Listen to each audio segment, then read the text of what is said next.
இந்த நாளிலே உங்களோடு கூட பேசும்படியாக தேவ சமூகத்தை நோக்கி பார்த்தபோது ஆண்டவர் எனக்கு காண்பித்த வசனங்கள் 1 கொரிந்தியர் 9வது அதிகாரம்.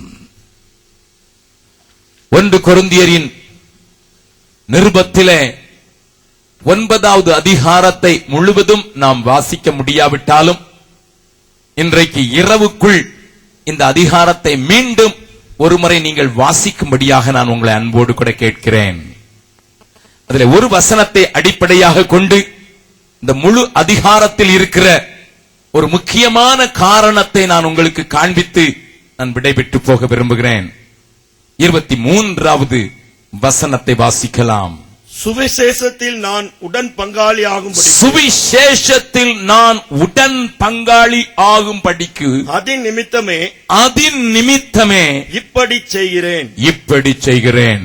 அருமையான தேவனுடைய பிள்ளைகளே, இந்த வசனத்தை ஆங்கில வேதாகமத்தில் நீங்கள் பார்த்தால், to enjoy the total profit of the gospel I do like this என்கிற அர்த்தம் கொண்ட வார்த்தைகளை நீங்கள் பார்க்கலாம். என்ன அர்த்தம்? சுவிசேஷத்தின் எல்லா நன்மைகளையும் சம்பூர்ணமாக நான் பெற்று அனுபவிக்க வேண்டும் என்பதற்காக நான் இப்படி செய்கிறேன் என்று சொல்கிற வார்த்தைகளை நீங்கள் ஆங்கில வேதாகமத்திலே பார்க்கலாம். அதைத்தான் தமிழிலே சுவிசேஷத்தில் நான் உடன் பங்காளியாக இருக்க வேண்டும் என்கிறதற்காக இப்படி செய்கிறேன் என்று பவுல் சொல்கிறதை பார்க்கலாம். நம்மிடத்தில் இருக்கிற சுவிசேஷத்தை குறித்து எத்தனை அறிவு நமக்கு இருக்கிறது என்பதனை நீங்கள் எவ்வளவாக சிந்தித்திருக்கிறீர்கள் என்பது எனக்கு தெரியாது. ஆனால் ஒன்று, பவுல் அப்போஸ்தலனை கேட்டால் அவர் ஒரு வார்த்தை சொல்வார். இன்னொரு வசனத்தை கூட பார்க்கலாம். ரோமருக்கு எழுதின நிருபத்திலே 15வது அதிகாரத்திலே 29வது வசனத்தை வாசிக்கலாம். நான் உங்களிடத்தில் வரும்போது கிறிஸ்துவினுடைய சுவிசேஷத்தின் சம்பூர்ணமான ஆசீர்வாதத்தோடு வருவேன் என்று அறிந்திருக்கிறேன்.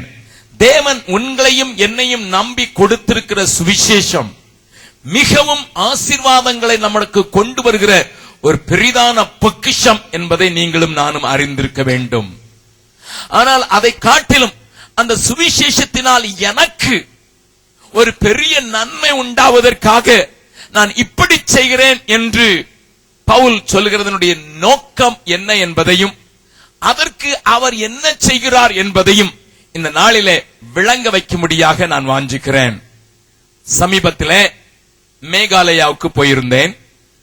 மேகாலயாவிலே நடந்த கூட்டங்களிலே கலந்து கொண்டிருக்கும் போது என்னை வழி நடத்தி சென்ற சகோதரனை பார்த்து, ஐயா, இங்கே உள்ள மிஷனரிகளின் காரியங்களை எங்களுக்கு சொல்லுகிறீர்களா என்று அவரை பார்த்து கேட்டேன். ஏனென்றால் போகிற இடங்களில் மிஷனரிகள் எப்படி பாடுபட்டார்கள், எப்படியாக ஆண்டவருக்குள் ஜனங்களை கொண்டு வருவதற்கு தியாகம் செய்தார்கள் என்பதை அறிவதற்கு நான் எப்பொழுதும் ஆசையுள்ளவன். நாகாலாந்து போகும்போதும் மணிப்பூர் போகும்போதும் நான் அவைகளை கற்று அறிந்திருக்கிறேன். ஆகினால இந்த பகுதிகளுக்கு போகும்போதும் நான் அவரிடத்தில் கேட்டேன், எப்படி நீங்கள் எல்லாம் ஆண்டவரை ஏற்றுக்கொள்வதற்கு காரணமாக அமைந்தது என்ன என்று அவரிடத்தில் கேட்டபோது அவர் ஒரு காரியத்தை சொன்னார். என்னுடைய மூதாதையர்கள் இந்த பகுதிகளிலே, மலை பகுதிகளிலே ஒருவரோடு ஒருவர் சண்டையிட்டு ஒரு ஜாதி மக்கள் இன்னொரு ஜாதி மக்களோடு, ஒரு பாஷை பேசுகிறவள் இன்னொரு பாஷை பேசுகிறவளோடு, ஒரு இனத்தின் மக்கள் இன்னொரு இனத்தினரோடு சண்டை போட்டு அவர்களிலே தலைவனை தெரிந்து கொள்வதற்கு எடுப்புற காரியம் என்ன? எவன் அதிக தலையை வெட்டி தன்னுடைய கூடை வீட்டை சுற்றி கட்டி வைத்திருக்கிறானோ அவன்தான் எங்களுக்கு தலைவனாவான் என்கிற அந்த முறையிலே நாங்கள் வாழ்ந்து வந்தவர்கள். அவர் தன்னுடைய மூதாதையருடைய காரியங்களை சொல்லிவிட்டு சில ஆயுதங்களை எனக்கு காண்பித்தார். மூதாதையர்கள் உபயோகப்படுத்தின ஆயுதங்களை காண்பித்தார். அந்த கவனியுங்கள். அவர்கள் வாழ்ந்ததெல்லாம் என்ன? யார் நம்மிலே பெரியவன் என்பதற்கு அவர்கள் அடைய வேண்டிய காரியம் யார் அதிக தலையை வெட்டி கொண்டு வந்து தங்களுடைய வீட்டிலே சுற்றி போட்டிருக்கிறார்களோ அவர்கள் தான் பெரியவர்கள் என்று நான் அப்பொழுது கேட்டேன். இதன் மத்தியில ஒரு மிஷனரி வந்து உங்களுக்கு ஊழியம் செய்தார் என்றால் அது ஆச்சரியமான காரியமாக இருக்கிறதே என்று நான் அவரை கேட்டபோது அவர் ஒன்று சொன்னார். ஒரு மனிதன் எங்களுடைய மற்ற இனத்தார் ஆண்டவரை ஏற்றுக்கொண்டிருக்கிற அந்த வேளையிலே ஒரு மனிதன் இந்த ஜனத்திற்கும் ஆண்டவர் தேவை என்று அவன் விரும்பினான்.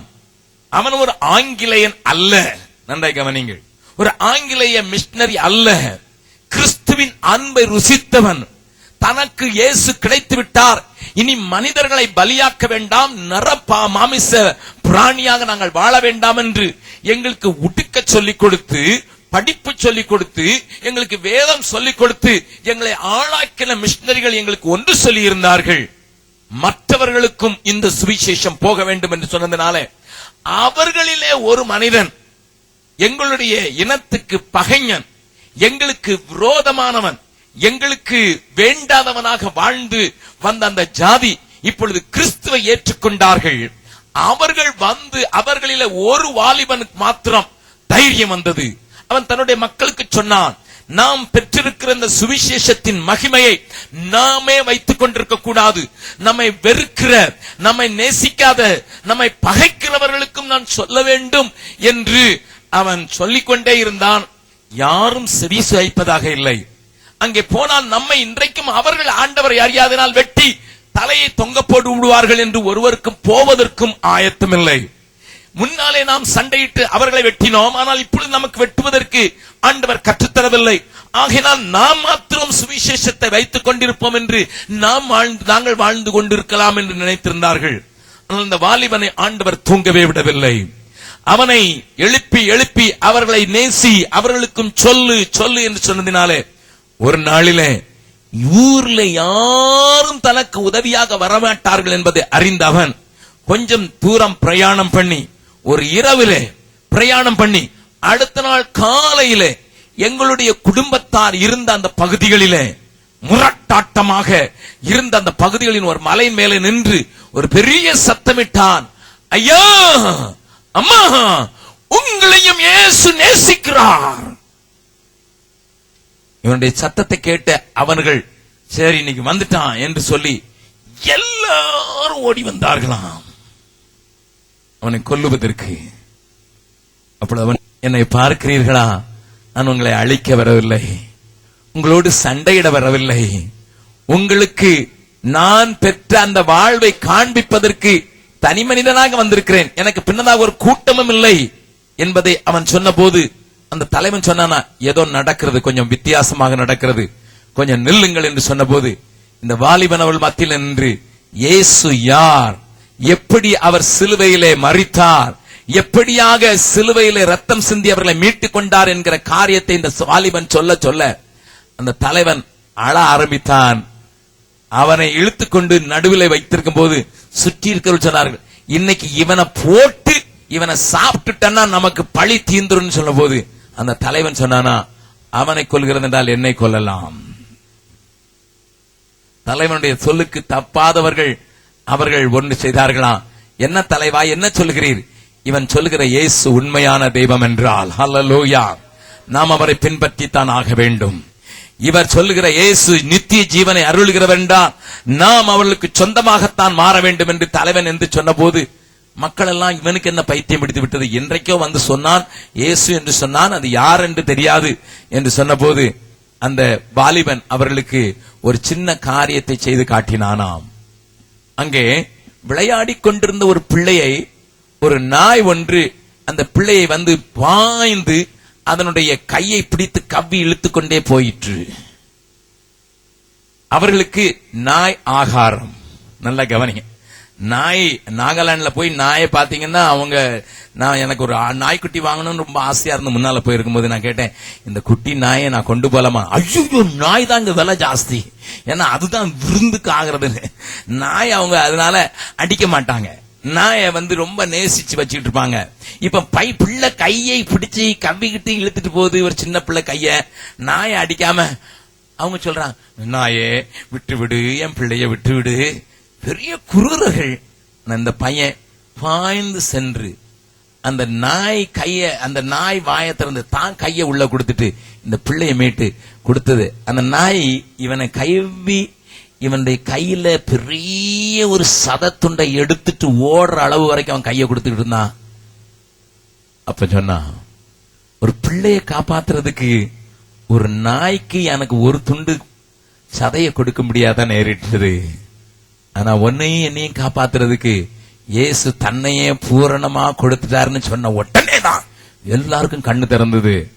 இன்றைக்கு அங்க போய் பாத்தீங்கன்னா 90% ஆண்டவரை ஏற்றுக்கொண்ட தேவனுடைய பிள்ளைகள். நல்ல கவனிங்க. சுவிசேஷத்தின் அருமையை ருசிச்ச அந்த மனிதர்கள் இன்றைக்கு அவங்க பாடுற ஸ்டைல், அவங்க பாடுற காரியங்கள் நம்மை மனதுருக்க செய்யும். சுவிசேஷத்துக்கு அவ்வளவு பெரிய வல்லமை உண்டு. இங்கு பவுல் சொல்லுகிறார், இந்த சுவிசேஷத்தின் காரியத்திலே நான் உடன்படிக்கை அல்லது உடன்பாடு அல்லது பங்காளி அல்லது அதனுடைய எல்லா நன்மைகளையும் பெற்றுக்கொள்ள வேண்டும் என்பதற்காக இப்படி செய்கிறேன். வேதத்துல இப்படின்னு வந்ததுன்னா உடனே நம்ம கேட்க வேண்டிய கேள்வி எப்படி? ஆமா, இப்படின்னு வந்ததுன்னா எப்படி அப்படின்னு கேட்டுட்டீங்கன்னா இந்த வேதம் ருசிக்க ஆரம்பிச்சிடும். நல்லா கவனிங்க. எப்படி அப்படின்னு கேட்டா என்னையா செய்யறாரு? இப்படி செய்கிறேன்னு சொல்றாரு. எப்படி சொல்கிறேன் என்று சொன்னால் 5 முக்கியமான காரியங்களை பவுல் அங்கே சொல்கிறதை நீங்கள் பார்க்கலாம். அந்த அதிகாரத்துல என்ன சொல்கிறான் என்பதை கொஞ்சம் கவனமாக கேளுங்கள். சுவிசேஷத்துல நான் உடன் பங்காளி ஆகிறதுக்கு நான் என்ன செய்கிறேன் என்று அந்த அதிகாரத்திலே பவுல் விளக்குகிறதை தான் பார்க்கலாம். 5 காரியங்கள். அவன் ஒரு பெரிய ஆர்குமெண்டோடு கூட டிஸ்கஷன் ரூபத்துல அவன் சொல்லுகிற காரியத்தை நான் உங்களுக்கு காண்பித்துக் கொடுக்க விரும்புகிறேன். சுவிசேஷத்துக்கு உடன் பங்காளி ஆகி அதனுடைய ஆசீர்வாதங்களை சம்பூர்ணமாக பெற்றுக்கொள்ள வேண்டும் என்று வாஞ்சிக்கிறவன் எப்படி இருப்பான் என்பதை நீங்கள் புரிந்து கொள்வதற்காக அவன் சொல்கிற ஒரு காரியத்தை பார்க்கலாம். முதலாவது வசனத்தை வாசியுங்கள். நான் அப்போஸ்தலன் அல்லவா? நான் அப்போஸ்தலன் அல்லவா? நான் சுயாதீனன் அல்லவா? நான் சுயாதீனன் அல்லவா? நம்முடைய கர்த்தராகிய இயேசு கிறிஸ்துவை நான் தரிசிக்கவில்லையா? கர்த்தருக்குள் நீங்கள் என் கிரியையாயிருக்கிறீர்கள் அல்லவா? என்ன சொல்ல விரும்புகிறார்? இங்க பவுல் ஒரு ஆர்குமெண்டை நமக்கு முன்னதாக வைக்கிறார், ஒரு விவாதத்தை வைக்கிறார். என்ன சொல்லுகிறார்? எனக்கு உரிமை இருக்கிறது. எதற்கு உரிமை இருக்கிறது? அப்போஸ்தலன் என்று சொல்லி அதனால் வருகிற நன்மைகளை தேடுகிற உரிமை இருக்கிறது. அப்போஸ்தலன் யார் என்பதை நீங்கள் வேதத்தில் அறிந்து பார்த்தால், அன்றைக்கு அப்போஸ்தலர்களாக தெரிந்து கொள்ளப்பட்டவர்கள் இயேசு கிறிஸ்துவை தரிசித்தவர்களாக இருக்க வேண்டும் என்கிற ஒரு பெரிய கண்டிஷன். இயேசு கிறிஸ்துவை முகமுகமாக தரிசித்திருக்க வேண்டும். அதுதான் அப்போஸ்தலனுக்குரிய ஒரு தகுதி என்று புதிய ஏற்பாட்டிலே சொல்லுகிறதை நீங்கள் பார்க்கலாம். ஆகையினால்தான் சொல்கிறான், நான் ஆண்டவராய் இயேசு கிறிஸ்துவை முகமுகமாக தரிசிக்கவில்லையா? Yes, I had a greater experience. எனக்கு ஒரு உயர்ந்த ஆண்டவரை முகமுகமாக தரிசித்த ஒரு அனுபவம் உண்டு. எபேசியர் 2வது அதிகாரத்தில் நீங்கள் பார்த்தீர்கள் என்றால், தீர்க்கதரிசிகள் அப்போஸ்தலர்கள் என்பவர்களுடைய அஸ்திவாரத்தின் மேல் கட்டப்பட்டு வருகிறீர்களே, மூளைக்கல்லாய் இருக்கிற இயேசு. ஆனால் தீர்க்கதரிசிகள் அப்போஸ்தலர் என்கிற உபதேசத்திலே அந்த அஸ்திவாரத்தில் கட்டப்பட்டு வருகிறீர்களே, they were the foundations for the church. அவர்கள் தான் அஸ்திபார கற்களாக ஆண்டவரால் உபயோகப்படுத்தப்பட்ட மக்கள். they have every right. அது மாத்திரமல்ல, அப்போஸ்தலர்களுடைய அடையாளங்கள் என்று சொல்லுகிறார். 2 கொரிந்தியர் 12வது அதிகாரத்திலே நீங்கள் போய் வீட்டிலே போய் வாசித்து பாருங்கள், நேரமில்லை எல்லாவற்றையும் விளக்குவதற்கு. 2 கொரிந்தியர் 12வது அதிகாரத்திலே அப்போஸ்தலர்களுடைய அடையாளங்கள் என்று சொல்கிறது. பொறுமை, அற்புதங்கள், அடையாளங்கள் அனைத்தும் என்னுடைய ஊழியத்திலே நடைபெற்றதே உங்களுக்கு தெரியுமே. ஆமா ஆமா ஆமா ஆமா. அது மாத்திரமல்ல, அப்போஸ்தலனுக்கு ஊழியத்தை நான் செய்தபடியினாலே அநேக இடங்களிலே சபைகளை ஸ்தாபித்தேன். உங்களுக்கும் நான் வசனத்தை சொல்லி உங்களை சபையாக உருவாக்கி விட்டேனே. I am a qualified apostle. இன்னைக்கு யாரெல்லாமோ என்னெல்லாமோ பட்டம் போட்டுக்கிறாங்க. அப்போஸ்தலன் இப்ப சாதாரண போட்டுக்கிடுவாங்க, தீர்க்கதரிசின்னு போட்டுக்கிடுவாங்க. இவங்க தீர்க்கதரிசி இவங்க தான் போட்டுக்கிட்டாங்க, யாரும் சொல்லல. அப்போஸ்தலர்னு போட்டுக்கிடுவாங்க நிறைய பேர். இப்போ ஆனா அவங்ககிட்ட போய் அப்போஸ்தலனுடைய அடையாளம் ஏதாவது நீங்க இருக்குதான்னா அதெல்லாம் யார் கண்டது, எனக்கு வேண்டியது இதுதான் அப்படி என்று சொல்லுகிற ஒரு பொல்லாத காலம் இல்லவா? ஆமா ஆமா. இப்ப டாக்டர் போடுறது ரொம்ப ரொம்ப சாதாரணமா போச்சுது. நல்லா கவனிங்க. டாக்டர்னு முன்னால போட்டுக்கணும். என்னையா டாக்டர், நீர் என்னத்தை வெட்டினீர் என்னத்தை கட்டினீர் ஒண்ணும் கிடையாது. ஆனா டாக்டர்னு போட்டுக்கிறதுல ரொம்ப பெருமை. இப்போ தமிழ்நாட்டுல அது ரொம்ப பெருமை, எல்லாருக்கும் நிறைய பேருக்கு பெருமை வந்துட்டு. நல்லா கவனிங்க. அப்படி இல்ல, நான் அப்போஸ்தலன் என்று அழைக்கப்படுவதற்கு மாத்திரமல்ல, அதற்குரிய எல்லா அனுபவங்களும் எனக்கு உண்டு. ஐ ஹேவ் எவ்ரி ரைட், எனக்கு உரிமை உண்டு. அப்போஸ்தலனாய் இருக்கிற நான் அனுபவிக்கிறதற்கு ஏராளமான காரியங்கள் எனக்கு உண்டு. ஆனா ஆனா ஆனா நல்லா கவனிங்கம்மா, நல்லா கவனிங்க. ஒன்றையும் நான் அனுபவிக்கல. என்ன சொல்றேன் பாருங்க, அந்த வசனத்தை வாசிக்கலாம். 1 கொரிந்தியர் 9வது அதிகாரம் 6வது வசனத்தை வாசிக்கலாம். அல்லது கைத்தொழில் செய்யாதிருக்கிறதற்கு எனக்கும் பர்னபாவுக்கும் மாத்திரம்தானா அதிகாரம் இல்லை? எவன் தன் நல்லா கவனிங்க, போதுங்க. நல்லா கவனிங்க. பவுல் தன்னுடைய நிருபங்கள் எழுதுறாரு, என்னோடு கூட இருக்கிறவர்களுக்காக இந்த கைகளை வேலை செய்தது.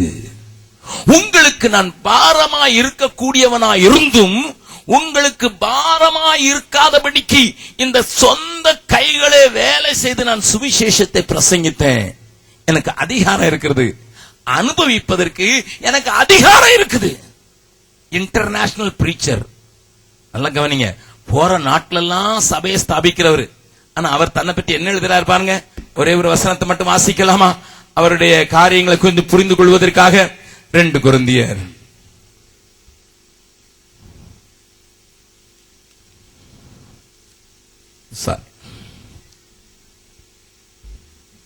1 கொரிந்தியர் 4வது அதிகாரம் 1 கொரிந்தியர் 4வது அதிகாரம் 9வது வசனம், 11வது வசனம், 12வது வசனம், 13வது வசனம் வாசிங்க பார்க்கலாம்.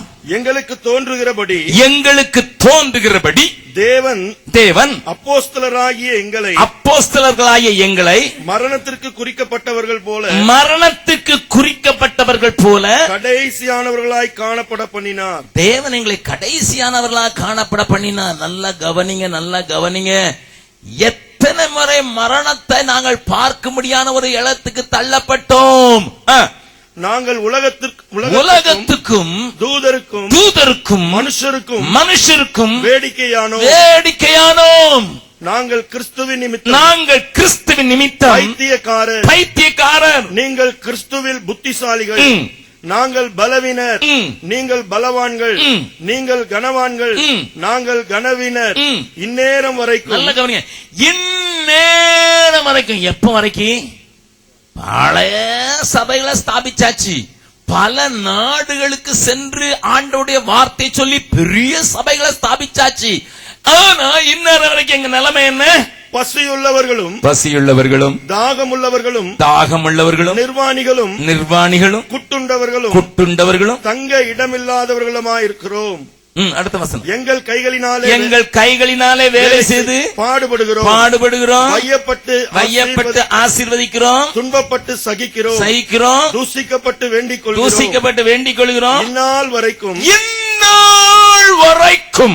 உலகத்தின் குப்பையை போலவும் எல்லாரும் துடைத்து போடுகிற அழுக்கை போலவும் ஆனோம். ஆமா, நல்லா கவனிங்க. இப்ப இருக்கிற ஊழியக்காரரு மலேசியாவுக்கு ஒரு நாள் போயிட்டு வந்துட்டாருன்னா போதும். ஒரு சின்ன மீட்டிங் போயிட்டு வந்தா போதும். அவங்க வீட்டுக்கு நீங்க போனீங்கன்னா, பிரதர் நீங்க உட்கார்ந்து இருக்கிற இதுவும் மலேசியால தான் கிடந்தேன், இந்த மாட்டி இருக்கேன் இதுவும் மலேசியா தான், இது சிங்கப்பூர், இது எப்பா. மலேசியாவுக்கு போயிட்டு வந்துட்டாலே 2 கர்டன் வாங்கி போட்டிருப்பாரு, இல்லைன்னா 2 வால் ஹேங்கிங் வாங்கி போட்டிருப்பாரு. சொல்ல இது மலேசியால தான் வாங்கிட்டு. அடியப்பா என்னப்பா. இது இன்றைய ஊழியர்கள். ஆனா அன்றைய அப்போஸ்தலன் சொல்றதுக்கு எனக்கு உரிமை இருக்குது, அனுபவிக்கிறதுக்கு என்னால முடியும். ஆனா இந்நேரம் வரைக்கும் பசி உள்ளவனா இருக்கிறேன். நல்லா கவனிங்க. நான் பிரசங்கம் பண்ணும்போது தண்ணி குடிக்கிறது இல்ல. ஆனா பிரசங்கம் பண்ணும்போது தண்ணி குடிக்கிறவங்க கொஞ்சம் பேர் இருக்காங்க. 5 நிமிஷத்துக்கு ஒரு தடவை அவங்கள ஊத்துறதுக்கு ஒரு ஆளு, கொண்டு வர்றதுக்கு ஒரு ஆளு, பிளாஸ்க தூக்குறதுக்கு ஒரு ஆளு, எத்தனை ஆள் வச்சிருக்காங்க. அப்படியே அப்பா, இவர் பேசுறது 1 மணி நேரம், அதுல குடிக்கிற தண்ணி குடிக்கிறதுல 30 நிமிஷம் அவுட்டு. உண்மைதானே? என்ன கவனிப்பு. வீட்டுக்கு வந்தாச்சுன்னா அதுல உட்காருங்க, இதுல உட்காருங்க, இதுல உட்காருங்க, அவ்வளோ கவனிக்கிறோம். அப்படின்னு என்னையா கவனிக்கிற அப்படிமா. ஆனா இவரை பாருங்க, எல்லா ஊர்லயும் எல்லா நாட்டிலையும் சபையில ஸ்தாபிச்சு சொல்றாரு, இது வரைக்கும் எல்லாரும் குட்டுறாங்க, சத்தம் காட்டாம இருக்கிறோம். இவ்வளவு நேரம் வேலை செய்யறோம், பாடுபடுறோம். எங்களுக்கு அதிகாரம் உண்டா? உண்டு. எனக்கு அதிகாரம் உண்டு. தேவனுடைய பிள்ளைகளே, ஆனா சுவிசேஷத்தின் உடன் பங்காளியாக வேண்டும் என்று சொல்லி எனக்கு இருக்கிற அதிகாரத்தை நான் உபயோகப்படுத்துறது இல்லை. கரங்களை தட்டி ஆண்டவரை மகிமைப்படுத்தலாமா? இன்னைக்கு ஆண்டவர் தேடுகிற ஒரு சில பாத்திரங்கள். இந்த தேசத்துல சுவிசேஷத்தின் வல்லமை உண்டாகுவதற்கு சில காரியங்கள் நடப்பிக்க வேண்டும். நான் எப்படிலாம் மிஷனரி ஊழியம் செஞ்சேன்னு சொன்னா நீங்க நம்ப மாட்டீங்க. இன்னைக்கு அப்படி செய்யறதுக்கு எனக்கு ஒன்னும் கவலையும் இல்லை. என் கூட இருக்கிறவன்ட்ட கேட்டு பாருங்க, என் கூட இருக்கிற தம்பிமார பீகார்ல கேட்டு பாருங்க, இங்க கேட்டு பாருங்க. இன்னைக்கு அப்படி செய்யறதுக்கு எனக்கு ஒரு கஷ்டம் இல்ல. பாஸ்டர் ராஜன் இருக்காரு, எங்களுடைய ஊழியத்தை வந்து நேர்ல பார்த்தவர். கர்த்தருடைய கிருபையினால ஊழியங்களை பெரியதா கட்டுவதற்கு, பல பள்ளிக்கூடங்களை கட்டுவதற்கு, பல ஆலயங்களை கட்டுவதற்கு, பல ஆயிரக்கணக்கில் ஆட்களை ஆண்டவருடைய ஊழியத்துக்கு வட இந்தியாவில் எழுப்புறதுக்கு கர்த்தர் உபயோகப்படுத்தினாலும் இன்னைக்கும் சாதாரணமாகத்தான் நாங்க இருக்கிறதுக்கு எனக்கு உதவி கர்த்தர் செய்திருக்கிறார். நான் என்ன மேன்மைப்படுத்துறதுக்காக நான் சொல்லல. ஏன்னா அந்த பவுலுக்கு முன்னால நாங்கெல்லாம் தூசி, இந்த பவுலுக்கு முன்னால நான்லாம் ஒரு தூசின்னு நினைக்கிறது. இந்த மனுஷனே ஒரு கணத்தையும் தேடல, ஒரு இதையும் தேடல. நல்லா கவனிங்க. எதுக்கு தெரியுமா? சுவிசேஷம் இந்த உலகத்துல எல்லாரையும் சந்திக்கணும்.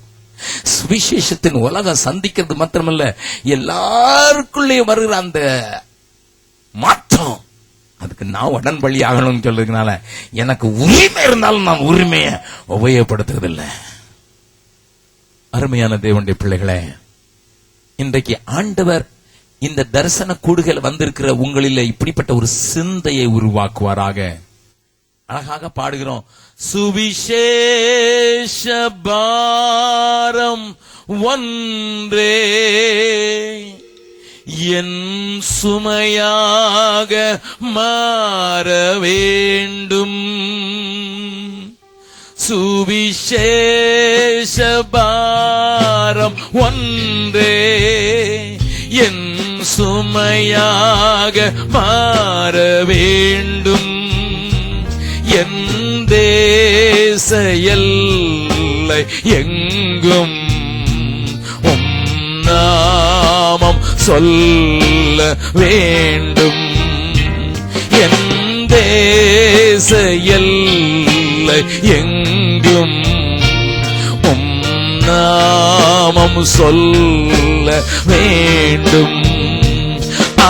ஆராதனை ஆராதனை ஆராதனை ஆராதனை ஆராதனை ஆராதனை ஆராதனை ஆராதனை அன்பர் இயேசு ராஜனுக்கே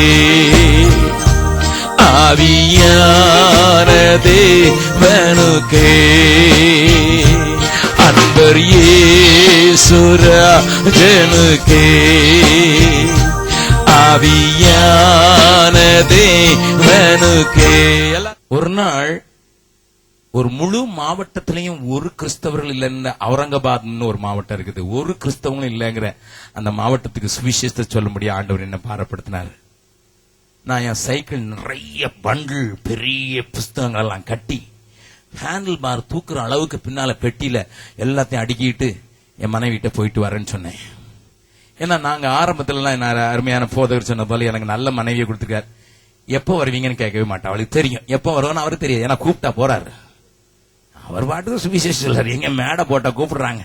அதனால எனக்கும் தெரியாது, அவளுக்கும் தெரியாது. எங்க போறேன்னு எனக்கும் தெரியாது, அவளுக்கும் தெரியாது. எத்தனை நாள் கழிச்சு வரேன், அதனால எப்ப வருவீங்கன்னு கேட்கவே மாட்டேன். இன்னைக்கும் கேட்க மாட்டா. அல்லேலூயா. நான் தான் சொல்லுவேன், எத்தனை நாளைக்கு வருவேன், என்னைய கூப்பிடுறதுக்கு வண்டி அனுப்பு அப்படின்னு சொல்லணும். நல்லா கவனிங்க. அதனால நான் கிளம்பி போறேன். போகும்போது நான் வயல் வழியா சுவிசேஷத்தை சொல்லி போனுங்கிறதுக்காக பயங்கர சூடு, 48 டிகிரி. அப்பதான் மழை காலம் ஆரம்பிச்சிருக்குது. அதனால பயங்கரமா புழுங்கும். நீங்க பாத்தீங்கன்னா ஜூலை ஆகஸ்ட் மாசம் தான் வட இந்தியால இருக்கிறது ரொம்ப பயங்கரமா இருக்கும். ஒரே புழுக்கமா இருக்கும், மழையும் பெய்யாம அப்படி இருக்கிற நேரம் ரொம்ப 48 டிகிரி. நீங்க பாத்தீங்க 32 டிகிரியே இப்படி இருக்குது, 48 டிகிரி எப்படி இருக்குன்னு பாத்தீங்க. எனக்கும் பயங்கர தாகம். காலையில சாப்பிடல, காலையில எந்திரிச்சிட்டேன். காலையில எந்திரிச்சு நான் சைக்கிள்ல வரும்போது எனக்கு ரொம்ப தாகமா இருந்தனால ஒரு கிராமத்துல போய் ஒரு பைப்ல தண்ணி அடிக்கணும்னுட்டு அங்க அடி பைப் இருந்தது. அப்ப கொஞ்சம் பேர் அங்க உட்கார்ந்து இருந்தாங்க. நான் சொன்னேன், நான் கொஞ்சம் தண்ணி குடிச்சுக்கலாமா. உடனே எங்க ஊர்ல இன்னைக்கும் அப்படிதான், பீகார்ல நீங்க வந்துக்கீங்கன்னா முதல்ல உங்களுக்கு பார்த்தேன், எந்த ஊரு எந்த ஜாதி ரெண்டும் கேட்டா நான் சொன்னேன் நான் மதராசி அப்படின்னு சொன்னேன். ஏன்னா நீங்க வட இந்தியால போனீங்கன்னா தெலுங்குக்காரன் கேரளாக்காரன் எல்லாருக்கும் மதராசி தான். அதனால மதராசினா சொன்ன விளங்கும், மதராசி அப்படின்னு சொன்னேன். எந்த ஜாதி அப்படின்னு சொன்னா, என்ன ஜாதி, இயேசு மசி ஜாதி, இயேசு கிறிஸ்து ஜாதி அப்படின்னு சொன்னேன். ஈசாமிஷினா அது என்ன ஜாதி, அது என்ன ஜாதி? எனக்கு இந்து முஸ்லீம் 2 தான் தெரியும், 2 ஜாதி இல்லைன்னா உள்ள வரக்கூடாதுன்ட்டான். என்ன செய்யறது? சரி இங்கதான் தண்ணி குடிக்க கூடாதுன்ட்டான். சரி அடுத்த கிராமத்துக்கு போனேன். அடுத்த கிராமத்துக்கு போனா நான் நினைச்சேன், ஒரு அம்மா இருந்தாங்க, ஒரு 65 வயசு அம்மா, பாட்டியம்மா வாசல்ல நின்றுட்டு இருந்தாங்க. எனக்கு நான் கொஞ்சம் வயசுக்காரன். நான் போய் நின்னுட்டு, அம்மா தண்ணி குடுக்கறீங்களா அப்படின்னு கேட்டேன். அந்த அந்த 65 வயசு பாட்டியம்மா கதை வாங்கிடுச்சு. பொம்பளைட்ட பேசிட்டு வெக்கமா இல்ல? 27 வயசு எனக்கு, அந்த அம்மாவுக்கு 65 வயசு. அது சொல்லுது பொம்பளைட்ட பேசுறதுக்கு வெக்கமா இல்லையான்னு கதை வாங்கி அடிச்சிச்சு. இத கேட்ட அவங்க புருஷன் 75 வயசுக்காரர், யாரா என் பெஞ்சாதிட்ட பேசுறதுன்னு ஓடி வந்துட்டான். இனிமே இங்கேயும் நிக்க முடியாதுன்னு நான் சைக்கிளை தள்ளிட்டு அடுத்த ஊருக்கு போனேன். நல்ல கவனிங்க, மிஷினரியா இருக்கணும்னா எப்படி இருக்கணும்ங்கிறது உங்களுக்கு கொஞ்சம் விளங்கணும். அன்னைக்கு ரேகலேண்ட் இங்க வந்து தொப்பியில கூழ் வாங்கி குடிச்சாருன்னா கேள்விப்பட்டிருக்கீங்க. நாங்க படுற பாடையும் கொஞ்சம் கேள்விங்க. அதெல்லாம் நீங்க படிச்சு படிச்சு அவங்களுக்கு மிஷினரியா, எங்களை மிஷினரியாவை ஏற்றுக்கொள்றது கூட இப்ப சில சபைகள்ல ஒத்துக்கிறதுக்கு இல்ல. ரியால 3வது இடத்துக்கு போனேன். அங்க ஒரு மனுஷன் இருந்த 45 வயசு. அங்க தூரத்துல ஒரு 4-5 வாலிபர்கள் இருந்தாங்க. அப்ப அவன் கேட்டான். இப்ப இவன், நான் நினைச்சிட்டேன் மனசுல, ஜாதி எல்லாம் கேட்டா சொல்லக்கூடாது, ஊர் கேட்டா மட்டும் கொஞ்சம் மாத்தி சொல்லலாம் அப்படின்னு சொல்லிட்டு அவன் போன உடனே நான் கேட்டேன், தண்ணி குடிக்கலாமா அப்படின்னு கேட்டேன். அவன் சொன்னான், எந்த ஊரு அப்படின்னா, நான் தமிழ்நாடு அப்படின்னு. உடனே அவன் சொன்னான், நீங்க தான்டா இந்தி ஒளியன்னு சொன்னது. வடை வாங்கடா வாங்கடா, இவனுங்க தான்டா இந்தி ஓட அழிச்சதுன்னு அவன் வர கூட ஆரம்பிச்சிட்டான். அதோட நிறுத்தல. ஓடையில இந்த நான் வாய்க்கால்ல தண்ணி ஓடிக்கிட்டு இருந்தது. அப்பதான் புது மழை பெழிஞ்சு ஒரே சிகப்பு தண்ணி, செத்த நாய் எல்லாம் மிதந்து போயிட்டு. அவன் என்ன சொன்னான் தெரியுமா? அந்த தண்ணி கேட்க வந்திருக்கான், அந்த போடுறது தெரியலடா. நான் யோசித்து பார்த்தேன், ஆமா தண்ணி தான் இங்க இருக்கு, நான் எதுக்கு அவன்கிட்ட போய் கேட்கணும்னு சொல்லி நான் பல 100 தடவைகள் அந்த தண்ணியை குடிச்சிருப்பேன். நீங்க நம்பினாலும் சரி நம்பினா எத்தனையோ வருடங்கள் குடிச்சு. அதனால இன்னைக்கு 64 வயசானாலும் தைரியமா நிக்கிறேன். அல்லேலூயா. எதுக்கு தெரியுமா அதை சொல்றேன்? ஒரு மிஷினரி வாழ்க்கை, ஒரு அப்போஸ்தல வாழ்க்கைங்கிறது சாதாரண வாழ்க்கை இல்ல. அருமையானவர்களே, உரிமை இருந்தாலும், அதற்கு அனுபவிக்கிறதுக்கு உரிமை இருந்தாலும், சுவிசேஷம் பரவணுங்கிற நினைக்கிற எந்த மனுஷனுக்கும் அதிகாரத்தை உபயோகப்படுத்துறதுக்கு ஆசையே இருக்காது. கரங்களை தட்டி ஆண்டவரை மயப்படுத்தலாமா? எனக்கு எல்லாவற்றையும் அனுபவிக்க எனக்கு உரிமை உண்டு, நான் எல்லாம் தகுதியாயிராது. எதுக்கு தெரியுமா? சுவிசேஷத்துக்கு தடை வந்துடக்கூடாது. நல்லா கவனிங்க. இன்னைக்கு நம்ம சபைகளுக்குள்ள ஏன் சண்டை? எனக்கு அதிகாரம் உனக்கு அதிகாரம். எதுக்கு சண்டை? எதுக்குங்க சண்டை? பெரியமே நீ பெரியமே. என்னப்பா பெரியமே? நான் நல்லா சொல்லுவேன் எல்லா இடத்துலயும், 100 பேரை சபைக்கு கொண்டு வந்தாதான் நீ எலெக்ஷன்ல நிக்கலான்னு ஒரு சட்டம் போட்டாச்சுன்னா நம்ம எலெக்ஷன்ல நல்லா ஆயிரும். அட்லீஸ்ட் 10 பேரையாவது நீ புதுசா ஆள உள்ள கொண்டு வந்தாதான் நீ எலெக்ஷன் நிக்கிறதுக்கு உனக்கு குவாலிபிகேஷன், ஒரு குவாலிபிகேஷன் சேர்த்துட்டோம். ஏன்னா இயேசு சொல்லும் போது என்ன சொன்னார் தெரியுமா?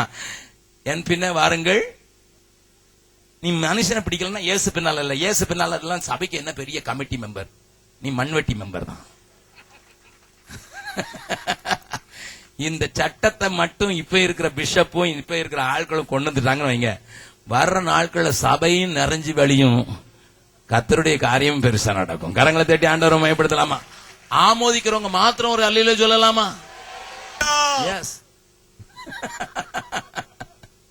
ஆனா நம்ம எப்ப தெரியுமா, 10 தங்க நாணயம் கொடுத்தா கமிட்டியா வந்துடலாம்.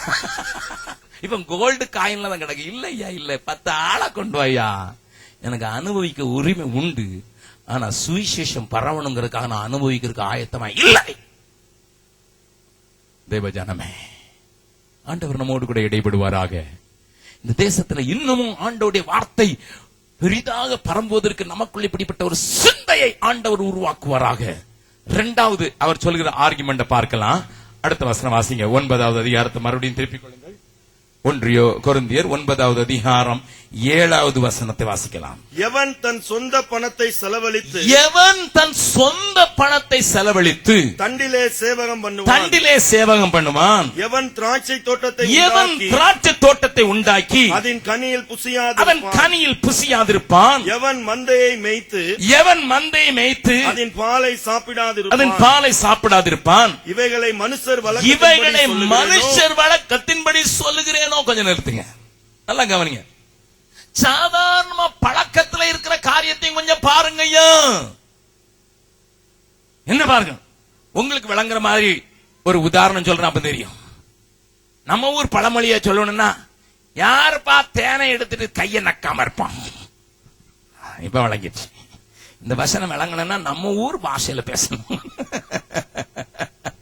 ஆமா, எங்க வீட்டு மரத்துலதான் தேன் கூடு கட்டி இருக்குங்க. நான் ஒரு ஆளை கூட்டிட்டு வரேன், எப்பா இந்த தேனை எடுத்து கொடுப்பா அப்படின்னு சொல்றேன். உடனே அவனும் நல்ல தலைப்பாலாம் சுத்தி, நல்ல வெங்காயம் எல்லாம் வாயில போட்டுக்கிட்டு, நல்ல புகையெல்லாம் எடுத்துக்கிட்டு போய் தீயெல்லாம் விரட்டி அதுல இருந்து தேன் கூடுல இருந்து தேனை எடுத்து ஒரு பக்கெட்ல போட்டு அல்லது ஒரு பாத்திரத்துல போட்டு, ஐயா அப்படிங்கும் போது அவன் கையெல்லாம் தேன் ஒட்டி இருக்குது. உடனே உங்க தேன் தான் ஐயா நக்கிக்கிங்கன்னு சொல்லுவானா? நீங்க உங்க வீட்டு தேந்தாயா, நீங்க தாயா உங்க தேந்தாயா, கொஞ்சம் நக்கிங்க அப்படி சொல்லுவானா?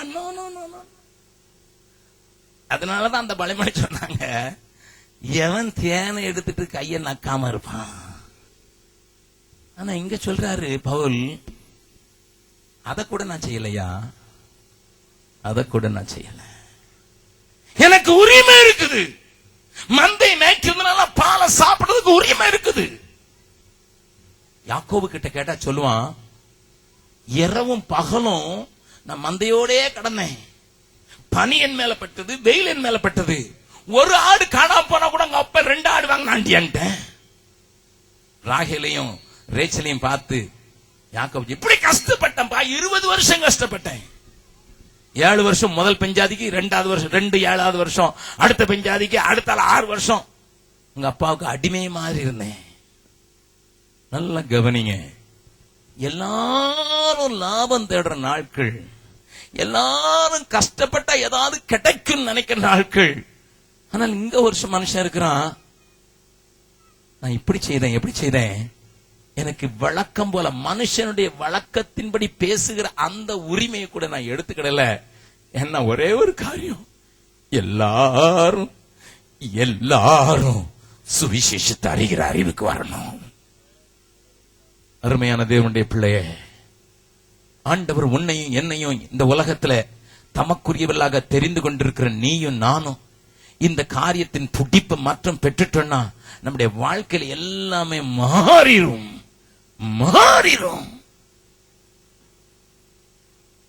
இன்னைக்கு காலையில பேப்பரை வாங்கி கொடுத்தாங்க படிக்கிறதுக்கு. முதல் பக்கத்திலேயே நாசரேத்தை சேர்ந்த ஜெயசிங் என்பவரை வெட்டி கொன்னுட்டாங்க அப்படின்னு செய்தி இருந்தது. நான் அதை படிச்சேன். எதுக்கு வெட்டிட்டாங்களா? 8 லட்சம் ரூபாய் நகையை மேல போட்டிருந்தார். யாரு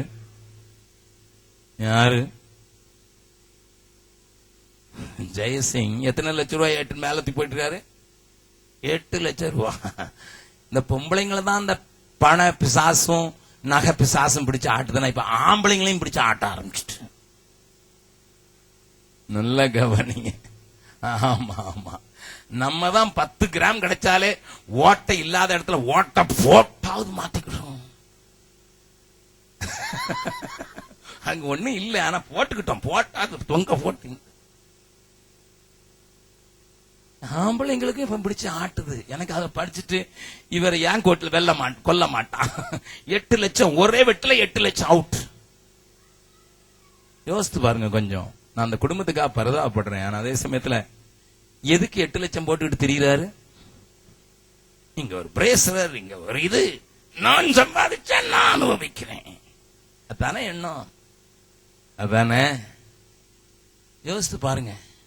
ஆண்டவருடைய பிள்ளைங்கன்னு சொல்ற நம்ம எப்படி வாழ்றோம்? ஒரு பாடல் அழகா சாரா நவரோஜி பாடினாங்க.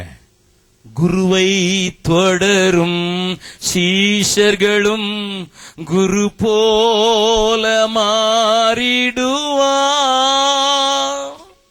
குருவை தொடரும் சீஷர்களும் குரு போல மாறிடுவார். அவர் நாமம் தரித்தவர் யாவருமே அவர் பாதையில் நடப்போம். அவர் நாமம் தரித்தவர் யாவருமே அவர் பாதையில் நடப்போம். அவர் பாதையில் நடப்போம். பிறந்தார் வானவர் புகழ் மானிட புவி அடிட பிறந்தார். ஹல்லேலூயா. வானவர் புவி மானிட புகழ் பாடிட பிறந்தார்.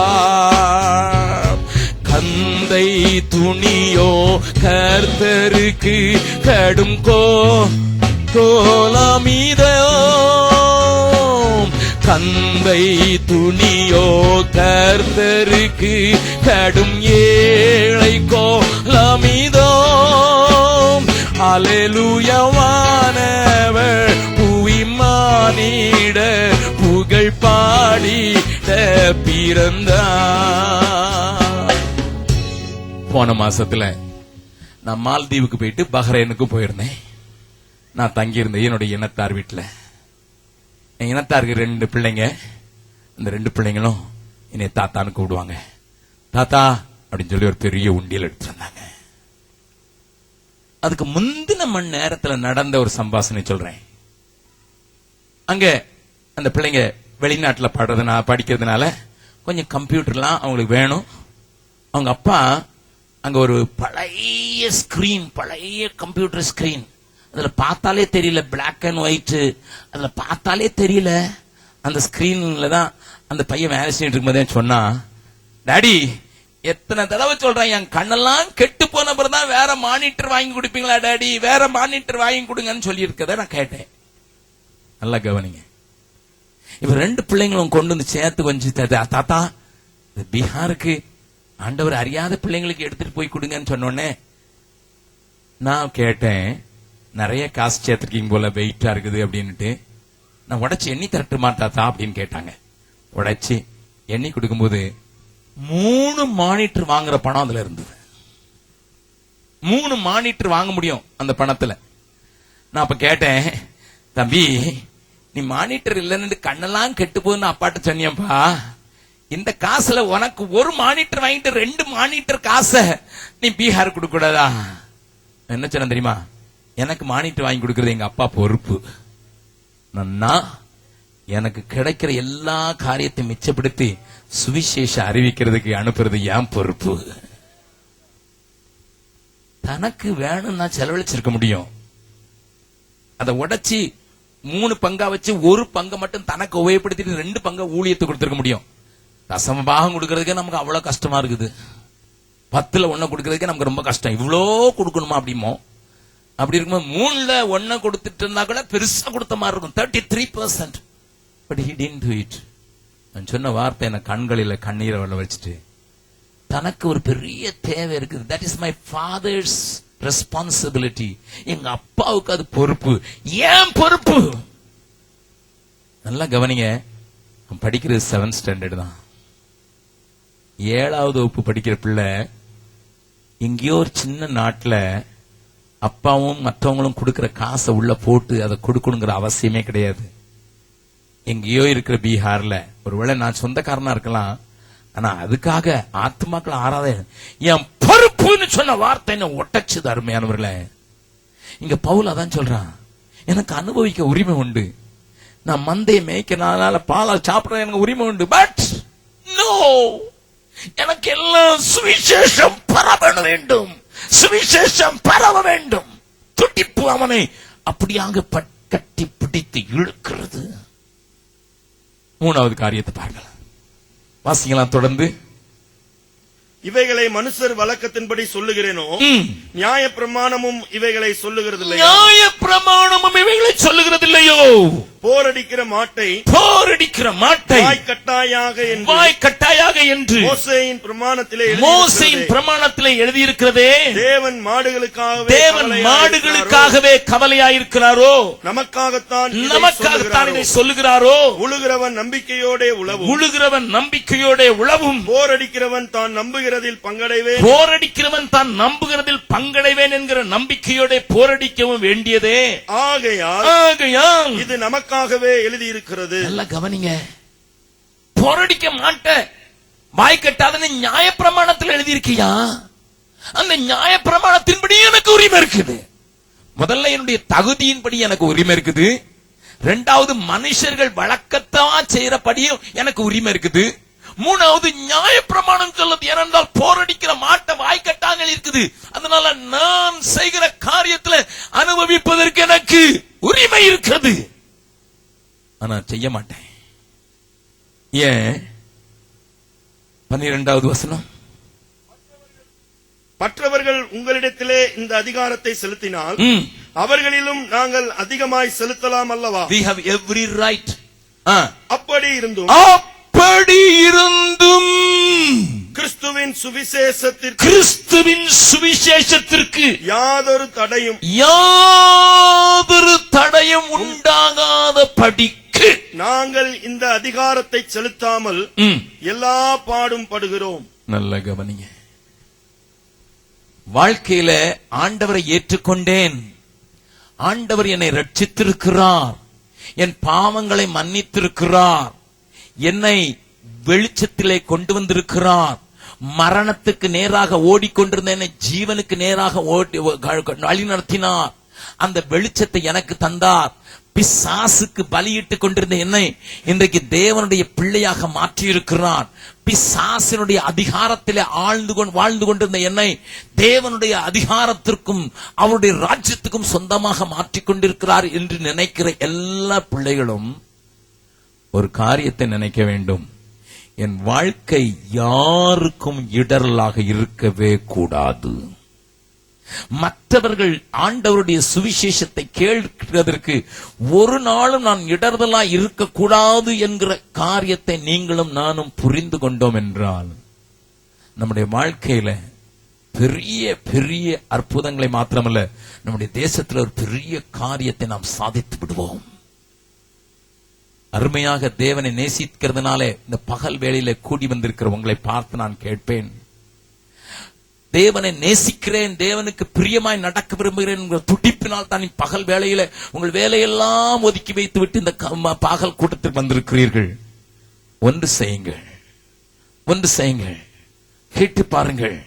நான் சுவிசேஷம் பரம்புவதற்கு, சுவிசேஷம் அதிக தூரத்திற்கு போவதற்கு, மற்றவர்கள் ஏற்றுக்கொள்வதற்கு நான் எந்த விதத்திலும் தடையாக வாழவே மாட்டேன். அது என்னுடைய கல்லூரியா இருக்கலாம், அல்லது என்னுடைய ஆபீஸா இருக்கலாம், என்னுடைய ஸ்கூலாக இருக்கலாம், என்னுடைய ஊராக இருக்கலாம், என்னுடைய அண்டை வீட்டாருக்காக இருக்கலாம். எந்த விதத்திலும் நான் இடரலற்றவனாக வாழ விரும்புகிறேன் என்று மாத்திரம் சொல்லி பாருங்கள். பவுல பாருங்க, நியாயப்பிரமாணம் கூட எனக்கு இடம் கொடுக்குதுயா, ஆனா மாட்டேன். எதுக்கு? இன்னும் 2 வார்த்தை, இன்னும் 2 காரியத்தை சொல்றேன், வாசிக்கலாம். அடுத்த வசனத்தை வாசிங்க. ஆசாரிய ஊழியம் செய்கிறவர்கள், 13வது வசனம், ஆசாரிய ஊழியம் செய்கிறவர்கள் தேவாலயத்துக்குரியவைகளில் புசிக்கிறார்கள் என்றும், பலிபீடத்தை அடுத்து பணிவிடை செய்கிறவர்களுக்கு பலிபீடத்தில் உள்ளவைகளில் பங்கு உண்டென்றும் அறியீர்களா? see the church, see the temple. ஆசாரியர்களை பாருங்க, அவங்களுக்கு பங்கு இருக்கு. ட்ரெடிஷன், பாரம்பரியத்தின்படி எனக்கு உரிமை இருக்கு. நல்லா கவனிங்க, அப்போஸ்தலன் என்று ஊழியம் செய்ததுனால எனக்கு உரிமை இருக்குது. மனுஷர் வழக்கத்தின்படி பேசுறதுனால எனக்கு உரிமை இருக்குது. நியாயப்பிரமாணத்தின்படி எனக்கு உரிமை இருக்குது. பாரம்பரியமா முன்னோர்கள் அனுசரித்து வருகிறார், அந்த பாரம்பரியத்தின்படி எனக்கு உரிமை இருக்குது. இன்னொரு காரியத்தையும் சொல்றேன். 5வது அடுத்த வசனத்தை வாசிங்க. அந்தப்படியே சுவிசேஷத்தை அறிவிக்கிறவர்களுக்கு சுவிசேஷத்தினாலே பிழைப்பு உண்டாக வேண்டும் என்று, சுவிசேஷத்தினால் பிழைப்பு உண்டாக வேண்டும் என்று கர்த்தரும் கட்டளையிட்டிருக்கிறார். அப்படி இருந்தும் ஆண்டவர் கட்டளையிட்டிருக்கிறார். இயேசுவே கட்டளையிட்டிருக்கிறார். அப்படி இருந்தும் தேவஜனமே, ஏனையா பவுலுடைய நாட்களிலே தேசங்கள், கண்டங்கள், ஜாதிகள் ஆண்டவரை அறிந்து கொண்டார்கள். ஒரு மனிதன் அங்கே உண்டு, அந்த மனிதன் உண்டு, அவனுக்கு அதிகாரம் இருந்தாலும் அதிகாரத்தை செலுத்துவதற்கு விரும்பாதவன், உரிமை இருந்தும் உரிமையை செலுத்துவதற்கு உருவாதவன். அவனுடைய எண்ணமெல்லாம், ஏக்கமெல்லாம் என் ஆண்டவருடைய ராஜ்யத்தின் வார்த்தை எல்லா மூலை முடுக்களுக்கும் சென்று விட வேண்டுமே என்கிறதுல ஒரு பெரிய துடிப்பு. நல்ல கவனிங்க, என்னோடு கூட இருக்கிற ஊழியக்காரர்களுக்காக நான் ஆண்டவரை மகிமைப்படுத்துகிறேன், மேன்மைப்படுத்துகிறேன், பெருமை பாராட்டுகிறேன். ஏன்னு கேப்பீங்க, நாங்க எல்லாருமா சேர்ந்து தீர்மானிச்சோம், ஒரு பெரிய அரங்கத்தை கட்டி எழுப்பணும். ஏன்னா எத்தனை தான் மிஷினரிகளை வச்சாலும், 2000 இல்ல 4000 வச்சாலும் இந்த முழு பீகார மாத்திரம் இல்ல வட இந்தியாவை சந்திக்கிறதுக்கு முடியாத காரியம். காணாக்குறைக்கு நேபாளத்துக்குள்ளேயும் போயிட்டோம். ஒரே ஒரு காரியம் தான் செய்ய முடியும். நமக்கு தேவன் தந்திருக்கிற எல்லா கனிகளையும் எல்லா மனிதர்களையும் ஊழியக்காரனா மாத்தணும். அதுக்கு அவங்கள ட்ரெயின் பண்றதுக்கு, அவங்கள மறுபடி பயிற்சி பெற்று அவங்களை அனுப்பிக்கிட்டே இருக்கிறதுக்கு, முழு வட இந்தியாவுக்கு அவங்களை அனுப்புறதுக்கு நமக்கு ஒரு பெரிய அரங்க வேணும் அப்படின்னு சொல்லி தீர்மானிச்சோம். ஏனென்றால் அதுதான் எஃபெக்டிவா இருந்ததை பார்த்தோம். ஒரு மனுஷன் ஆண்டவருக்குள்ள கொண்டு வந்து அவனுக்கு ஆண்டவரை சொல்றது மாத்திரம் இல்ல, அவன் மற்றவங்களை பிடிக்கிறவனா மாற்றினா அது பெரிய காரியம் என்பதை நாங்கள் உணர்ந்தோம். நீங்க ஒருவேளை சரித்திரத்தில் வாசித்திருக்கலாம், நம்முடைய இந்திய திருச்சபையிலேயே முதல் இந்திய ஆங்கிலிக்கன் பிஷப் என்று சொல்லக்கூடிய V.S. அசரியா, பிஷப் அசரியாவை குறித்து நீங்க படிச்சிருப்பீங்க. அவர் தோரணக்கல் பகுதிகளிலே வேலை செய்து வந்தார். அவர் என்ன செய்தார்னா ஒரு முறையை கையாண்டார். என்ன சொன்னார் தெரியுமா? ஒருவன் ஞானஸ்தானம் எடுக்கணும்னு வந்தான்னா அவன் சொல்லுவார், நீ இன்னொருவனை ஞானஸ்தானத்துக்கு ரெடியாக்கி கூட்டிட்டு வா, அப்பதான் உனக்கு கொடுப்பேன், இல்லன்னா உனக்கு கொடுக்க மாட்டேன் அப்படின்னு சொல்லி இருந்தார். அதனாலதான் தோரணக்கல் ஊழியம் பெருசா வளர்ந்தது அப்படின்னுட்டு நான் படிச்சிருக்கேன். அதனால எல்லா விசுவாசிகளையும் மனுஷர்களை பிடிக்கிறவளா மாத்தணுங்கிறதுக்காக ஒரு பெரிய ட்ரைனிங்க்கு அவங்களை உண்டாக்குறதுக்கு 1000 கணக்கில் ட்ரைனிங் பண்ண வேண்டி இருக்குது. ஆண்டவருடைய வருகைக்குள்ள அதை செய்யணுங்கிறதுக்காக, வேகமான இருக்கணுங்கிறதுக்காக நிறைய பேர் உட்கார்ந்து படித்து கொடுக்கக்கூடிய ஒரு ட்ரைனிங் கழைய ஒரு பெரிய ஆடிட்டோரியத்தை உண்டாக்கணும் நாங்க தீர்மானித்த போது எங்களுக்கு வாக்கு கொடுத்தவங்க எல்லாம் பின்னால போயிட்டாங்க. நாங்க யார்கிட்டையும் சொல்றது இல்லை. எங்க பத்திரிகை எங்க விஜயருக்கு வரும், எங்க தேவையை யாருக்கும் சொன்னதில்லை, எழுதுனதில்லை, எங்கேயும் சொன்னதில்லை. ஆனா ஒரு நாள் என்னுடைய ஊழியர் உபவாச கூடுகையில நான் சொன்னேன், 1800 பேர் ஊழியர்களாக சேர்ந்து 3 நாள் உபவாசிக்கும் போது நான் உங்களுக்கு சொன்னேன், இந்த காரியம் கர்த்தர் செய்ய சொல்றார், நாங்க லீடர்களா உபவாசித்து ஆண்டவர் தான் செய்ய சொல்றார், அதனால முதல் பணம் நீங்க தான் கொடுக்கணும் அப்படின்னு என்னுடைய ஊழியர்களுக்கு சொன்னேன். அந்த ஊழியர்களுக்கு கொடுக்கிற தொகை ரொம்ப குறை. ஒரு மிஷினரி தாங்கிறதுக்கு 2500 தான் கொடுக்குறீங்க. நீங்க நல்லா ஞாபகம் வச்சீங்க. வாடகை கொடுக்கணும், அதுக்கப்புறம் பிள்ளைய படிக்க வைக்கணும், ஏராளமான காரியங்கள் இருக்கு. இந்த கொஞ்ச தொகை வாங்குற அந்த மிஷினரிகள் அன்றைக்கு வாக்கு கொடுத்த தொகை எவ்வளவு தெரியுமா? 31 லட்சம் ரூபாய். உங்களுக்கே நான் சொன்னா நம்ப மாட்டீங்க. என்ன நடந்தது தெரியுமா? நான் எல்லாருக்கும் ஒரு பேப்பர் கொடுத்தேன். நீ எவ்வளவு கொடுக்க முடியும், கர்த்தர் உனக்கு என்ன சொல்றான்னு எழுதுனா, ஒரு மிஷினரி குடும்பம் 3 மாச சம்பளம் நான் கொடுத்துறேன். 3 months. கொஞ்சம் கேன் யூ இமேஜின்? அந்த தம்பி சொன்னா, அண்ணே நான் 2 மாசம் எழுதியிருந்தேன், மனைவி 1 மாசம், ஆக 3 மாசம் கொடுக்க வேண்டியதாச்சு. எனக்கு அந்த மாசம் கிடைச்சதெல்லாம் 29 ரூபா. நானும் என் மனைவி 29 ரூபாய் வச்சுக்கிட்டு பீகார்ல கிறிஸ்தவர்கள் இல்லாத இடத்துல ஊழியம் செய்யறாங்க. இந்த 29 ரூபாய் வச்சுட்டு கத்தர் எங்களை எப்படி போஷிப்பாருன்னு தெரியாது, ஆனா போஷிப்பாருன்னு மட்டும் அறிஞ்சிருக்கோம்னு சொல்லி நாங்க அது மேல கை வச்சு ஜெபம் பண்ணோம். 1 மாசம் இல்லைன்னே 3 மாசமும் ஆண்டவர் எங்களை போஷிச்சாரு, மீதியும் எடுத்தாரு. நல்ல கவனிங்க.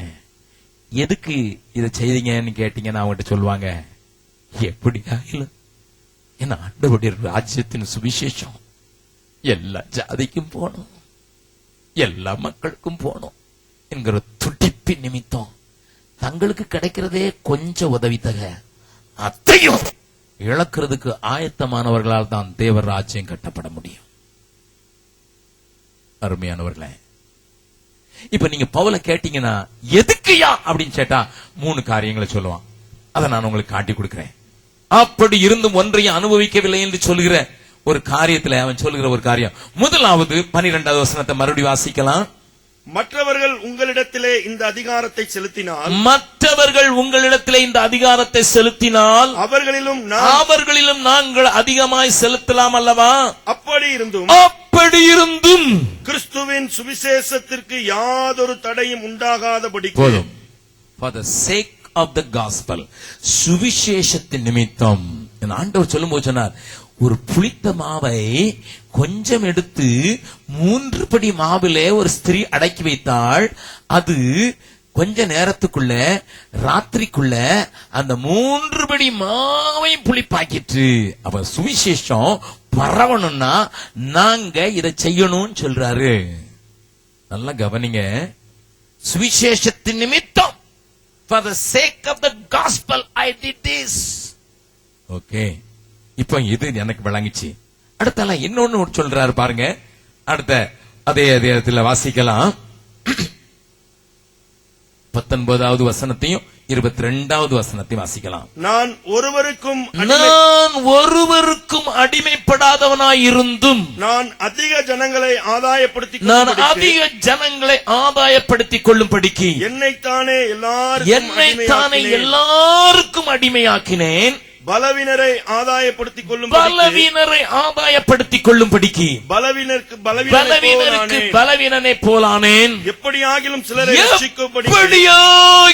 சிலரை ரட்சிக்கும்படிக்கு நான் எல்லாருக்கும் எல்லாம் ஆனேன். என்னமா எப்படியாயிலும் ஜனங்கள், for the sake of the sinners, பாவிகள் ரட்சிக்கப்படணுங்கிறதுக்காக எனக்கு கொடுக்கப்பட்டிருக்கிற அதிகாரத்தையும் எனக்கு அனுபவிக்கணுங்கிற காரியத்தையும் நான் அனுபவிக்கல. நல்ல கவனிங்க. நான் சொல்ற ஒரு காரியத்தை நல்ல கவனிங்க. நாங்க ஒரு 115 பிள்ளைங்களை வளர்த்து வர்றோம். அந்த பிள்ளைங்க யாரையும் நீங்க போய் கேட்டீங்கன்னா அவங்க யாருக்கும் அப்பா பேர் தெரியாது. ஏன்னா எல்லாருமே வேசியினுடைய பிள்ளைங்க. அவங்க அம்மா விபச்சாரம் செய்துதான் பிழைக்கணுங்கிற நிலையில தள்ளப்பட்டிருக்க ஒரு கிராமத்தில் இருக்கிற பிள்ளைங்களை எடுத்து அவங்களுக்கு ஆண்டவரை சொல்லி, அவங்களுக்கு சட்டமாட்டி, அவங்களுக்கு படிச்சு சொல்லி கொடுத்து, அவங்களுக்கு சாப்பாடு சொல்லி கொடுத்து, அவங்களுக்கு இயேசுவை கொடுத்ததுனால ஒரு பெரிய காரியம் நடக்குது. சமீபத்தில் நான் போயிருந்தேன். அமரத்தோலா என்கிற இடத்துல அது நடக்குது. பகல் முழுவதும் அந்த பிள்ளைங்களை நாங்க பாக்குறோம். அதை பாக்குறதுக்கு இந்த பகுதியில் இருக்கிற 2 பேர் மிகுந்த பாரத்தோடு கூட அந்த காரியத்தை அழகா செய்து வர்றாங்க. அங்க அந்த நான் போயிருந்த போது ஒரு குட்டி பிள்ளை மட்டும், ஒரு 6 வயசு தம்பி, அங்கிள் அங்கிள் அங்கிள் நீங்க போகாதீங்க அங்கிள், இங்கே இருங்க அங்கிள் அங்கிள் அங்கிள் என் கையை பிடிச்சுக்கிட்டே இருந்துட்டான். நான், தம்பி எனக்கு வேலை இருக்குடா, நம்ம அவசரமா போனோம், வந்த இடத்துல உங்களை பார்த்து எல்லாருக்கும் ஹாய்ன்னு சொல்லிட்டு போறதான் வந்தேன், உங்களை பார்த்துட்டு போற வந்துட்டேன். இல்ல அங்கிள் போகாதீங்க அங்கிள் போகாதீங்க அங்கிள் போகாதீங்க அங்கிள்னு என் கையை பிடிச்சு கெஞ்சிக்கிட்டே வந்தான். அவன் 6 வயசு தான். அப்போ அந்த பார்க்கிற அந்த தங்கையும் தங்கச்சும், அங்கிளை விட்டுரு அங்கிள் போட்டும் படே அங்கிள் ஜானாக அப்படின்னு சொல்லி அவளை கெஞ்சும் போது, என்ன அவங்கள போ சொல்றீங்களே அப்படின்னு சொல்லிட்டு டக்குன்னுட்டு தன் பைக்குள்ள ஒரு கையை விட்டுட்டு ஒரு சின்ன பொட்டலம், அங்கிள் நான் தரேன்னு வச்சுங்க, நான் சின்ன பிள்ளை தானே கொடுக்குன்னு வாங்கிட்டேன். நல்ல கவனிங்க. அதுல ஒரு சின்ன மூக்குத்தி. நான் அதை பிரிச்சு பார்த்தேன் மூக்குத்தி. நான் அந்த பிள்ளைகிட்ட கேட்டேன், எதுக்குடா இது? அங்கிள் நேத்து எங்க அம்மா கிட்ட உட்கார்ந்து நம்ம இயேசு கிறிஸ்துவுக்கு சொந்தமானது மாத்திரமல்ல, நம்முடைய இதெல்லாம் இயேசுக்கு தரணும் அப்படின்னு சொன்னேன். நல்ல கவனிங்க. அம்மா மற்ற மனிதர்களோடு பாவம் செய்யறத கண்ணால பாக்குற பிள்ளை. அம்மாட்ட போய் நீ பாவம் செய்யாதுன்னு சொன்னது மாத்திரம் இல்ல, நீ ஆண்டவருக்கு உன்னை ஒப்பு கொடுத்து உன்னுடைய ஊழியம் ஒப்பு கொடுக்கணும் அப்படின்னு சொன்னதுனால இந்த பையன் வீட்டுல போய் அழுதுருக்கான். எனக்கு தான் இயேசு கொடுக்கறதுக்கு ஒண்ணுமே இல்ல, இயேசு கொடுக்கறதுக்கு ஒண்ணு இல்ல. அப்ப கேட்டிருக்காங்க, இயேசு கொடுக்கறதுக்குன்னா இயேசு என்ன உயிரோடையா இருக்கிறாரு? இயேசு உயிரோடு இல்ல, எங்க அங்கிள் உயிரோடு இருக்கிறாருன்னு இருக்கான். இயேசு உயிரோடு இல்லைன்னா உங்க அங்கிள் உயிரோடு இருக்கிறாரா? ஆமா, என்னைக்கு வருவாரோ அன்னைக்கு நான் அவர் கையில கொடுப்பேன் அப்படின்னு இருக்கான். அதனால அவங்க அம்மாவை அழுது கரைஞ்சி, அவளுக்கு அந்த நேரம் கொடுக்கறதுக்கு ஒண்ணுமே இல்ல, மூக்கில் கிடந்த மூக்குத்தி எடுத்து அவங்ககிட்ட ஒரு பொட்டலம் போட்டிருக்கான். அந்த பொட்டலத்தை வச்சுக்கிட்டே இருந்திருக்கான். நல்லா கவனிங்க, நான் சொல்றத. அந்த பிள்ளை 6 வயசு, அப்பா யாருன்னு தெரியாது. அம்மா விபச்சாரம் செய்தாதான் இங்க இந்த வாழ்க்கையை நடத்த முடியும்னு நடத்துற இடத்துல நாங்க அந்த பிள்ளையை வளர்த்துக்கிட்டு இருக்கோம். அப்போ நான் கேட்டேன், என்னடான்னுட்டு. எனக்கு இப்ப அப்பா கிடைச்சிருக்காங்க, எனக்கு ஏசப்பா கிடைச்சிருக்காங்க, அப்ப அதுக்கு நான் ஏதாவது செய்ய வேண்டாமா? அதனாலதான் எங்க அம்மா உயிரை வாங்கிட்டு வந்துட்டேன். எனக்கு கண்கள் அப்படியே இந்த மாதிரி காட்சி எல்லாம் பார்த்துட்டாமா நான் வெறியனை போல சில நேரம் பேச வேண்டியதாயிடுச்சு. கொஞ்சம் யோசித்து பாருங்க. இப்பதான் ஆண்டவர் தெரியும். இந்த சின்ன பட்டணத்தை அப்படியே வச்சுக்கிட்டே இருந்திருக்கான். நான் அவனை தூக்கி ஒரு முத்தம் கொடுத்த உடனே, எதுக்கு படையன் கீழ் எனக்கு முத்தம் கொடுக்குறீங்க, நீங்க தேங்க்ஸ் சொல்றீங்களா அப்படின்னு கேட்டான். நான் சொன்னேன், இல்லடா நீ செய்த காரியம் என்னையே ஒலிப்பிற்று அப்படின்னு. எனக்கு தேங்க்ஸ் சொல்லி முத்தம் கொடுத்துடாதீங்க, ஏன்னா எனக்கு பரலோகத்திலையும் பங்கு வேணும். ஸ்மால், இங்கேயே தேங்க்ஸ் சொல்லிட்டீங்கன்னா இங்கேயே முடிஞ்சு போயிரும். எங்க அக்கா சொல்லி கொடுத்தாங்க, இங்கேயே முடிஞ்சிடணும்.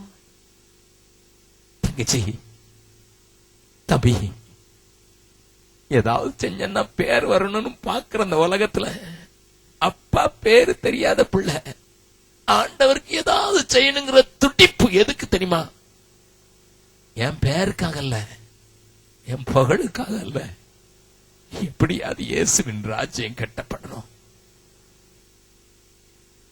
இந்த மத்தியான வேளையில வந்திருக்கிறவங்களோடு கூட தேவன் பேசுகிறார்.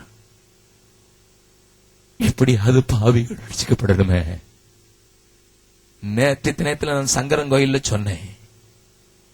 சமீபத்துல பாபுவாங்கிற பகுதிக்கு பாஸ்டர் ராஜன் போயிருந்தாங்க. அந்த பகுதி பக்கத்துல ஒரு உள்ளான கிராமத்துல 52 பேரை உத்தரப்பிரதேசத்துல கொலை செய்த ஒரு மனுஷன். 52 பேரை கொலை செஞ்சவன். அவன் பயத்தினால், அவன் மேல ஒரு எஃப்ஐஆர் கிடையாது, அவன் மேல ஒரு கம்ப்ளைண்டும் கிடையாது. பயத்தினால ஒரு சின்ன கிராமத்துல ஒளிஞ்சுக்கிட்டு இருந்தான். அவனை தேடி இந்த மிஷினரிங்க போய் சுவிசேஷம் சொன்னதுனால ஆண்டவரை ஏற்றுக்கொண்டான், அழுது ஒப்பு கொடுத்தான். ஞானஸ்தானம் கொடுக்கணும்னு சொல்லும் போது அவன் சொன்னான், நான் தனியெல்லாம் ஞானஸ்தானம் எடுக்க முடியாது, எல்லாம் 3 ஊர்க்காரங்களை கூப்பிட்டு எல்லாருக்கும் சோறு போட்டு ஊர்வலமா போய் தான் கொடுக்கணும். அப்ப ஊழியக்காரர் கேட்டாருப்பா, உன்னை போலீஸ் வந்து பிடிச்சிட்டு போயிட்டுனா என்ன சொல்லுவப்பா? மரண தண்டனை கொடுத்தா கூட இப்ப பயம் இல்லை, ஏன்னா மேல போய் சேர்ந்துருவேன். அந்த மனுஷனுக்கு 3 ஊர்க்காரங்களுக்கு நடுவுல இன்னைக்கு ஒளிந்து கொண்டு பாவ இருள மாட்டிக்கொண்டிருக்கிற மக்களுக்கு சுவிசேஷத்தை சொல்றதுக்கு நான் என்னால முடிஞ்சதை செய்யலன்னா, அதான் பவுல் அதை சொல்லிட்டு என்ன சொல்றாரு பாருங்க. வாசிக்கலாம், அந்த அதிகாரத்துல என்ன வாசிக்கலாம்? 17வது வசனத்தை வாசிக்கலாம். நான் உற்சாகமாய் அப்படி 16, செய்தால் 16, 17. சுவிசேஷத்தை நான் சுவிசேஷத்தை நான் பிரசங்கித்து வந்தும் மேன்மை பாராட்ட எனக்கு இடமில்லை. மேன்மை பாராட்ட எனக்கு இடமில்லை. அது என்மேல் விழுந்த கடமையாய் அது என் மேல் விழுந்த கடமையாய் இருக்கிறது. சுவிசேஷத்தை நான் பிரசங்கியாதிருந்தால் சுவிசேஷத்தை நான் பிரசங்கியாதிருந்தால் எனக்கு ஐயோ. for the sake of the sinners, not only for the sake of the sinners, for the sake of me. ஏனையா இப்படி வாழ்றேன்? எதுக்கையா இப்படி வாழ்றேன்? எனக்கு வேண்டிய உரிமையை கூட பெற்றுக்கொள்ளாம ஏனையா இப்படி வாழ்றேன்? முதல்ல சுவிசேஷத்து நிமித்தம், இரண்டாவது பாவிகளின் நிமித்தம், மூணாவது சுவிசேஷத்தை பிரசங்கிக்காட்டா எனக்கு ஐயோ. அதனாலதான் அந்த அதிகாரத்தின் கடைசியில் சொல்றாரு, 27வது வசனத்தை வாசிங்க. மற்றவர்களுக்கு பிரசங்கம் பண்ணுகிற நான் தானே ஆகாதவனாய் போகாதபடிக்கு என் சரீரத்தை ஒடுக்கி கீழ்ப்படுத்துகிறேன். எல்லாவற்றையும் கீழ்ப்படுத்தி ஐ டூ திஸ். இப்படி ஏன் செய்றேன்? என் நிமித்தம். I must be acceptable. என்ன அவர் ஏற்றுக்கொள்ளணும். ஏனென்றா பக்தன் அழகாக பாடுகிறான், காரை ஏறி உமதண்டை நீர்க்கும் போது ரட்சகா ஊதவாமல் பலனற்று வேட்கப்பட்டு போவேனோ. ஒன்றும் ரட்சிக்காமல் வேட்கத்தோடு ஆண்டவா வேறும் கைய நாகவும்